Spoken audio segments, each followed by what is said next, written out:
चेतावनी दे चुके हैं। वहीं शशि थरूर सूचना प्रौद्योगिकी पर संसदीय समिति के अध्यक्ष हैं। हाल ही में थरूर की अगुवाई में ट्विटर के अधिकारियों से सवाल जवाब भी किए गए थे। दोनों के खाते कुछ देर के लिए ब्लॉक करने से संदेश आ रहा है कि ट्विटर अपनी नीतियों पर न सिर्फ अड़ियल रुख अपना रहा है बल्कि चुनौती भी दे रहा है।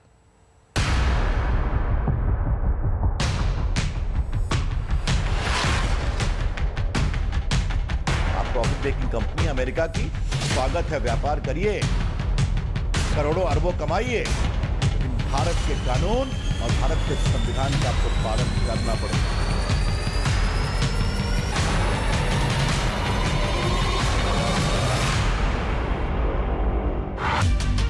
बताइए, भारतीय कानूनों को मानने में आनाकानी करने वाले ट्विटर की इतनी हिम्मत हो गई कि उसने भारत के ही आईटी और कानून मंत्री का ब्लू टिक वाला फुल्ली वेरीफाइड अकाउंट लॉक कर दिया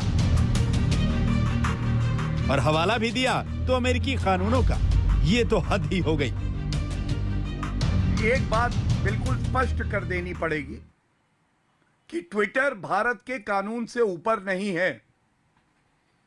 अगर आपको भारत में अपना कारोबार चलाना है तो आपको यहां के कायदे कानून मानने होंगे, उसके अधीन रह के कार्य करना होगा। ट्विटर ने ये हिमाकत आज सुबह की और 1 घंटे बाद ही आईटी मंत्री रविशंकर प्रसाद का हैंडल अनलॉक कर दिया, जिसके बाद रविशंकर प्रसाद ने ट्विटर पर ही इस बहुत ही अजीब घटना के बारे में ट्वीट किया और 2 स्क्रीनशॉट भी शेयर किए।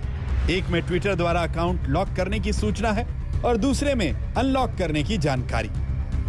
भारत के आईटी मंत्री का अकाउंट लॉक करने की वजह ट्विटर ने अमेरिका के कॉपीराइट एक्ट को बताया और रविशंकर प्रसाद को इसके उल्लंघन का दोषी माना। अमेरिका में यह कानून वर्ष 1998 में बना था, जिसका नाम है डिजिटल मिलेनियम कॉपीराइट एक्ट। इस कानून का मकसद किसी डिजिटल कंटेंट को चोरी होने से बचाना है और चोरी करने के आरोपी के खिलाफ कार्रवाई करने में मदद करना है। इस कानून के तहत सभी तरह के डिजिटल प्रोडक्ट जैसे ऑडियो, वीडियो, टेक्स्ट और कंटेंट आते हैं। हालांकि ट्विटर ने यह नहीं बताया कि भारत के आईटी मंत्री रविशंकर प्रसाद पर किस डिजिटल कंटेंट को कॉपी करने का आरोप है। यह कंटेंट भारतीय था या अमेरिकी, लेकिन उसने ये जरूर बता दिया कि वो भारत में अमेरिकी कानून से ही चलेगा। करीब 1 घंटे बाद ही ट्विटर ने रविशंकर प्रसाद को चेतावनी देकर उनका अकाउंट दोबारा से अनलॉक कर दिया, लेकिन उससे पहले ही रविशंकर प्रसाद ने देसी मैसेजिंग ऐप कू पर ट्विटर के खिलाफ मोर्चा खोल दिया। कानून मंत्री ने लिखा, ट्विटर की कार्रवाई आईटी एक्ट 2021 के नियमों का उल्लंघन है, क्योंकि ट्विटर ने उनका अकाउंट लॉक करने से पहले कोई सूचना दी नहीं।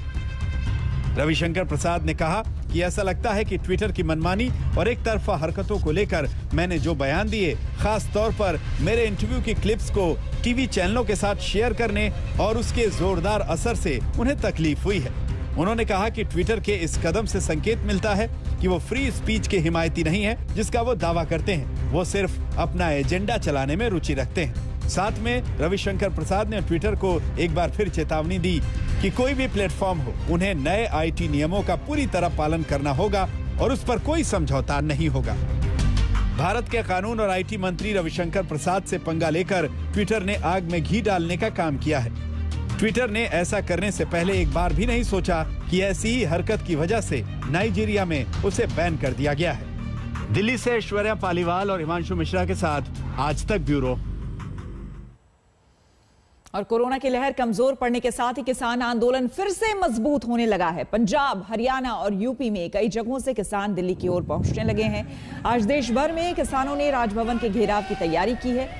कल मेरठ से किसान नेता राकेश टिकैत एक ट्रैक्टर रैली के साथ दिल्ली के गाजीपुर बॉर्डर पहुंच गए हैं।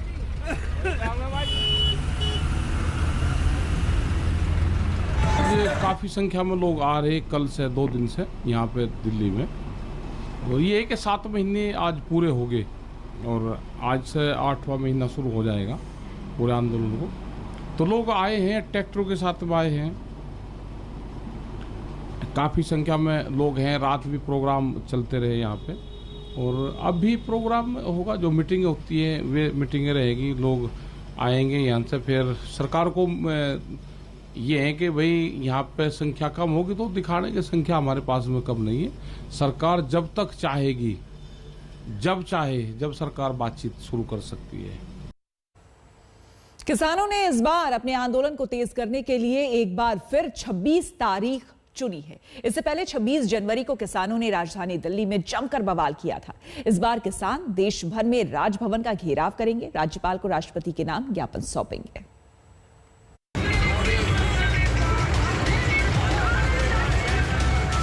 कई ट्रैक्टरों पर लाउडस्पीकर बंधे हैं। कुछ तो मनोरंजन का तकाजा है ताकि गानों का शोर दूर दूर तक जाए। कुछ इस और इस वक्त की बड़ी खबर आपको बता दें, महाराष्ट्र के पूर्व गृह मंत्री अनिल देशमुख से आज ईडी पूछताछ कर सकती है। आपको बता दें कि कल उनके नागपुर वाले आवास पर भी छापेमारी हुई थी और उनके जो और सहयोगी हैं उनके भी आवास पर नागपुर और मुंबई में छापेमारी हुई थी। दिवेश हमारे संवाददाता हमारे साथ जुड़ गए हैं। दिवेश, क्या अपडेट इस पूरी खबर पर?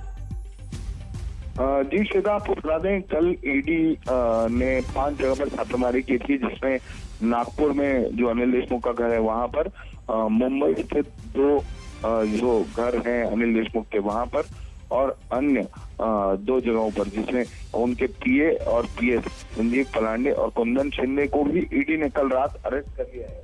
उसके बाद अब ईडी ने अनिल देशमुख को खुद एजेंसी के सामने हाजिर होने के लिए कहा है। आज उनका स्टेटमेंट रिकॉर्ड किया जाएगा। आपको बता दें कि हमारे सूत्र हमें बता रहे हैं कि ईडी को वो सबूत मिल गए हैं, उन्हें मनी ट्रेल मिल गया है। कुछ बार चालकों से जब स्टेटमेंट लिया गया, उन्होंने बताया था कि उन्हें 4 करोड़ रुपए सचिन वाजे को दिए थे। उस 4 करोड़ का पूरा ट्रेल एक शेल कंपनी के थ्रू अनिल देशमुख को जाते हुए दिख रहा है, और वो ट्रेल एनफोर्समेंट डायरेक्टरेट को मिल गया है, और ये एक बहुत पुख्ता सबूत है अनिल देशमुख। बिल्कुल, बहुत बहुत शुक्रिया आपका दिवेश तमाम जानकारी के लिए। यहाँ पर हम रुकेंगे एक छोटे से ब्रेक के लिए। बने रहे हमारे साथ, देखते रहिए आज तक।